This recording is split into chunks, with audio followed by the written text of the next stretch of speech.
Hi, and thanks for logging on to the Daily DVAR HALACHA. And here's a brand new halacha for you, and it's for Monday, the 9th of March, the 13th of Adar. Okay, we got to teach you a halacha now about hearing the Megilah, which hopefully you're going to hear it on Monday night and Tuesday. Yerushalayim people are going to have a different date.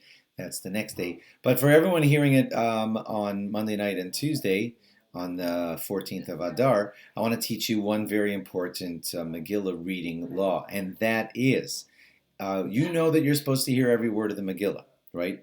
And you know that if somebody makes a noise and drowns out one of the words and you don't hear it, you haven't fulfilled the Megillah, right? So I think you all knew that. But so some people think that when they miss a word of the Megillah, because somebody coughed or made a loud grogger noise and they missed that word, they could just go, oh no. Guy next to me made noise. I missed a word. I might as well go home. And I guess I'll come back at 10 o'clock when they're doing the next reading because that guy next to me blew it because he made me miss one word. Well, good news. It doesn't work that way. Great news. You don't have to miss the rest of the Megillah. You could still continue on, and I'll tell you how to fulfill the mitzvah perfectly, and you won't have to hear the Megillah again. Whenever, or if ever, someone makes a noise and makes you miss a word of the Megillah, you are allowed to just say that word to yourself. Even if you're not reading it out of a kosher parchment Megillah, you can just say the word that you missed, and you're fine. You see, because you only have to hear most of the Megillah out of a properly parchment read Megillah. But if here and there you insert missed words by just saying them yourself, you're fine.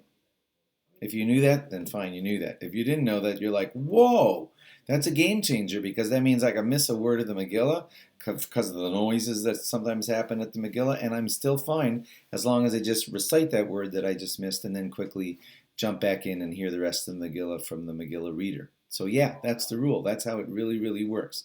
The only time you cannot use this rule is like on these situations. Let's say you come to the Megillah like 30 seconds late and you miss the first 5 sentences of the Megillah and you say, oh, fine, I'll just read them real quickly to myself, catch up, and then hear the rest of it. You can't do that. You can't quite do that because you have to hear the beginning of the Megillah at the beginning. You have to hear the end of the Megillah at the end. And you cannot miss an entire segment of the Megillah. You can only use this rule that I'm telling you about today at little instances here and there when you miss a word.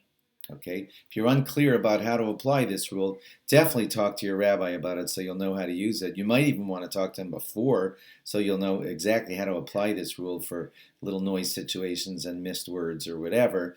So yeah, do watch for that. While I'm on this, I should just tell you, I do see people who sometimes come to the Megillah reading and they're just like dead tired from their day or whatever and they fall asleep.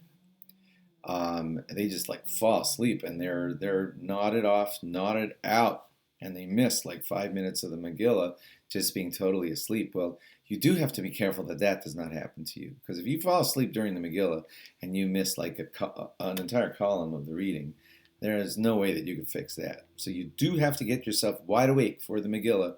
Do whatever it takes for you.